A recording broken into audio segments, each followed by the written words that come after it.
আসসালামু আলাইকুম রহমতুল্লাহ। প্রিয় শিক্ষার্থীবৃন্দ, আমি আহমেদ রুবেল স্যার আছি বরাবরের মতো তোমাদের সাথে ইংলিশের ধারাবাহিক ভিডিও টিউটোর প্রোগ্রাম। আর বইটি হচ্ছে touch to get A plus in English থেকে নেওয়া হয়েছে। আর তোমরা জানো এই বইটি তোমাদের জন্যই তৈরি করা। এই বইয়ে আমি মডিফায়ারের মাত্র 8টি রুলস দিয়েছি এবং এর বিস্তারিত ব্যাখ্যা সহ আলোচনা করেছি। তোমরা যদি এই 8টি রুলস শিখো তাহলে যে কোনো মডিফায়ার আসছে তোমরা পারবে ইনশাআল্লাহ। তবে অবশ্যই বুঝতে হবে, না বুঝলে আমাকে কমেন্ট করে জানাতে পারো। তো পূর্বেকার ভিডিওটিতে আমরা পার্ট 1, 2তে আলোচনা করছি, 4 পর্যন্ত। আজকে পার্ট 3তে আলোচনা করব 5 থেকে যতদূর পারি। তো শুরু করা যাক আজকের আমাদের ভিডিও টিউটোরিয়ালটি। এখানে রুলস নাম্বার 5-এ বলা আছে, যদি প্রশ্নপত্রে ইউজ ইন্টেন্সিফায়ার কথাটি থাকে তাহলে তোমরা so, very, too, really, extremely ব্যবহার করবে। তবে মনে রাখবে বেশিরভাগ ক্ষেত্রে ভেরি ব্যবহৃত হয়। আমি আবার বলছি, এটা কিন্তু হেডিং করে দিচ্ছি, এই জন্য এটা মোস্ট ইম্পর্টেন্ট। বেশিরভাগ ক্ষেত্রে দেখবে ভেরি খুব অর্থে ইন্টেন্সিফায়ার খুব বসে দিয়ে হয়ে যাবে। তবে কিছু সিকোয়েন্স আছে, যেমন so dot dot dot that. যদি তুমি দেখো কোনো সেন্টেন্সের মধ্যে সো আছে, পরে একটা গ্যাপ আছে এবং ইন্টেন্সিফায়ার ব্যবহার করতে বলতেছে, তখন তোমার এই সো ডট ডট দ্যাটটা দিতে হবে। এবং যদি থাকে টু ডট ডট টু, সেক্ষেত্রে তোমার একই নিয়ম ফলো করতে হবে। প্রিয় শিক্ষার্থীবৃন্দ, এখন আমরা দেখব কিছু উদাহরণ। দে বিকেম, তারা হয়েছিল dash deer and friendly to us. তারা হয়েছিল খুবই বন্ধুসুলভ আমাদের সাথে। এখন এখানে যদি বলা হয় ইন্টেন্সিফায়ার, তাই কি now, they become very dear and friendly. Clear? তারপর হচ্ছে হিজ সংস, আর তার গানগুলো হয় ড্যাশ মেলোডিয়াস। কেমন মেলোডিয়াস দেখো, আর হাইলি হাইলি মেলোডিয়াস। অথবা তুমি যদি এখানে ভেরি দাও তাও কিন্তু হবে। আমি আবার বলে দিচ্ছি, কেউ যদি এখানে ভেরি দাও তাহলেও হবে। ঠিক আছে? তারপর এখানে যদি দেখি বলেছে রাজা ইজ ড্যাশ জেন্টলম্যান। রাজা ইজ, এখন তোমরা এখানে কি করবো, যদি থাকে ইন্টেন্সিফায়ার ব্যবহার করো। সেক্ষেত্রে জাস্ট আমি যেভাবে বলছি এরকম, রাজা ইজ ভেরি ইন্টেলিজেন্ট। ক্লিয়ার? তো বেশিরভাগ ক্ষেত্রে ভেরি ব্যবহার হয়, কখনো কখনো তোমার এই সো এবং টু ব্যবহার হয়, আমি দেখছি বোর্ডে। এই জন্য এই নিয়মটা আমি আলোচনা করে দিয়েছি। এরপরে আমরা রুল 6 শিখব।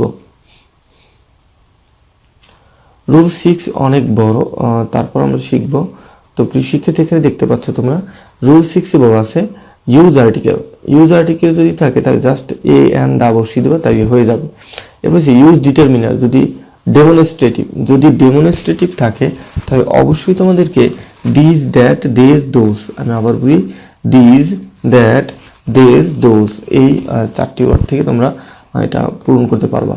তারপরে বলা আছে যদি থাকে এরকম আদার্স, ডিটারমিনার অ্যান্ড কোয়ান্টিফায়ার। যদি এছাড়াও অন্যান্য কিছু ডিটারমিনার এবং কোয়ান্টিফায়ার আছে যেগুলো তোমার এখানে ডিটারমিনার কথা থাকে, ব্যবহার করতে পারো। সেটা হচ্ছে 1, 2, 3।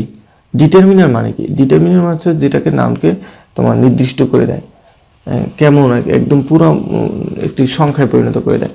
তো ডিটারমিনার সাধারণত আমরা ডিটারমিনার হিসেবে জানি আর্টিকেলকে। এছাড়াও কিন্তু ডিমনস্ট্রেটিভ, এটাও একটি ডিটারমিনার। তারপর এই যে ওয়ার্ডগুলো, এটাও কিন্তু ডিটারমিনার।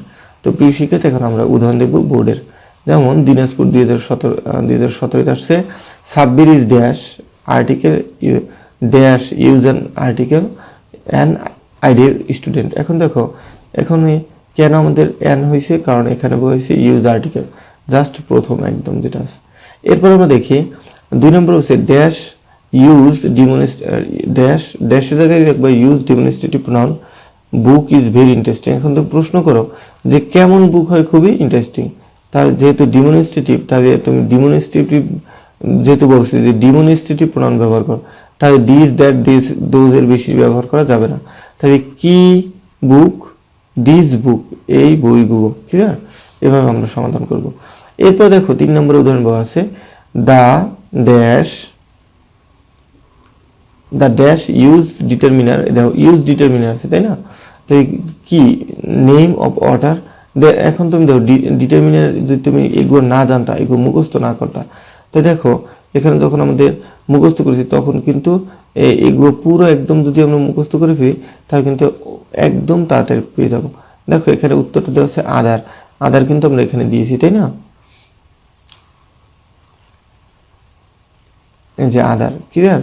তো আদার যে দিয়েছি, তো এটার অর্থ হচ্ছে অন্যান্য বা আরেক নাম। তো দ্য আরেকটি, এরকম দ্য ড্যাশ নেম, তো আদার নেম অফ ওয়াটার, পানির অপর নাম, ইজ লাইফ, জীবন। ক্লিয়ার? তো প্রিয় শিক্ষার্থী, এখন আমরা যেটা আলোচনা করব সেটা হচ্ছে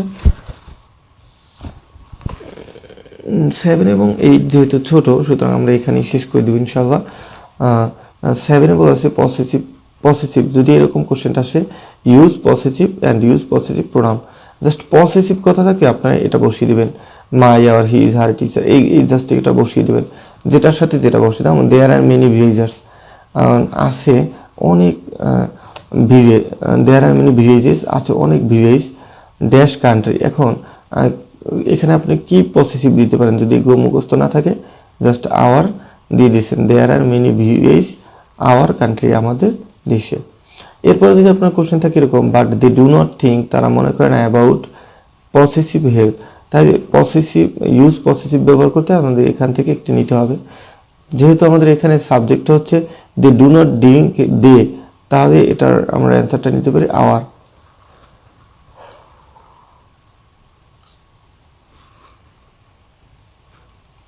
দে দিবে, এখানে এখানে আওয়ার দিয়ে আমাদের দে বা দিয়ে উই দিতে হবে। প্রিয় শিক্ষার্থী, আমরা একটু কারেকশন করে দিচ্ছি আপনাদের, এখানে হবে উই, দেখছেন, উই ডু নট থিঙ্ক, আমরা মনে করি না, অ্যাবাউট আওয়ার হেলথ, চিন্তা করে আমাদের স্বাস্থ্যের জন্য চিন্তা করি না। এরপরে দেখেন রুল নাম্বার 8 কি বলেছে, এবং এটা হচ্ছে লাস্ট রুলস। যদি পার্টিসিপল কথা থাকে তাহলে দুইভাবে কোশ্চেনটা আসতে পারে। একবার আসতে পারে এরকম যে প্রেজেন্ট পার্টিসিপল অথবা জিরান্ড, use gerund or present participle.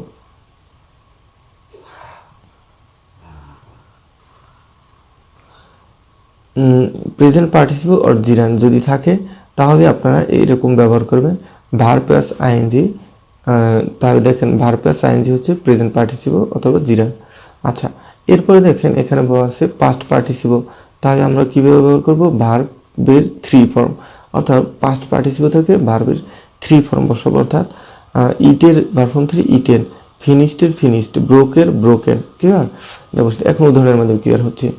Dash use participle আছে জাস্ট ভার্বের সাথে আইএনজি, তাহলে dash adulterate food people get sick, eating বা টেকিং অ্যাডাল্টারেট ফুড, অর্থাৎ দেখছেন জাস্ট প্রেজেন্ট পার্টিসিপল আছে ভার্বের সাথে আইএনজি, কেমন দূষিত ভেজাল খাবার খেয়ে, তাই কি টেকিং বা eating adulterate food people get sick. তারপর দেখেন so dash use gerund of food, কেমন food safety is a must today. এখন দেখেন এখানে আমাদের কি দিতে হবে, ইউজ জিরান্ড বলছে, তাই না? তাহলে আমরা এটার অ্যান্সার হবে টেকিং, জাস্ট এটারই আরেকটা হচ্ছে, এখানে অ্যান্সারটা হবে এর নিচে দিয়ে হচ্ছে taking food safety is a must আমাদের। তাই ফুড সেফটি নেওয়াটা হচ্ছে আমাদের একটি কি আজকে খুবই জরুরি হয়ে গেছে। তারপর বলছেন হ্যাভিং ড্যাশ পাস্ট পার্টিসিপল, দেখেন পাস্ট পার্টিসিপল বলিয়ে দিয়ে কী নিতে হবে, ভার্ব ফর্ম 3 নিতে হবে। তাহলে ভার্ব ফর্ম 3 যদি নিতে হবে, having dash his meal we went, তাই টেক থেকে taking his meal, having taken his meal he went to sea. তো প্রিয় শিক্ষার্থী, এই ছিল আমাদের ভিডিও টিউটোরিয়াল মডিফায়ারের রুল বেস প্র্যাকটিস এবং নিয়ম রুলসের সাথে সাথে বোর্ড কোশ্চেনের কিছুটা সমাধান। এরপরে আমরা বিভিন্ন বোর্ডের কোশ্চেনগুলো সলভ করব। তো সবাইকে বলে রাখি, যারা এই বইটি এখনও সংগ্রহ করেনি তারা অবশ্যই সংগ্রহ করে ফেলেন, আর যারা করছেন আমাদের অসংখ্য ধন্যবাদ। মানে এই বইয়ের সমস্ত কিছু দেখা হয়েছে, একদম যেটা পরীক্ষা আছে শুধু তাই, বাড়তি কিছুই দেওয়া নেই। তো সে পর্যন্ত সবাই আমাদের সাথে থাকুন আর নিয়মিত আমাদের ভিডিওগুলো দেখতে থাকুন। আপনাদের জন্য আমাদের চ্যানেলে অলরেডি 500-এর উপরে ভিডিও দেওয়া হয়ে গেছে, শুধু ইংরেজি এবং অ্যাকাউন্টিংয়ের উপরে। এরপরে আমরা ফিন্যান্স এবং আইসিটি নিয়ে কাজ করব আগামীতে ইনশাআল্লাহ। সে পর্যন্ত আমাদের দোয়া করবেন। ভালো থাকুন। আল্লাহ হাফেজ।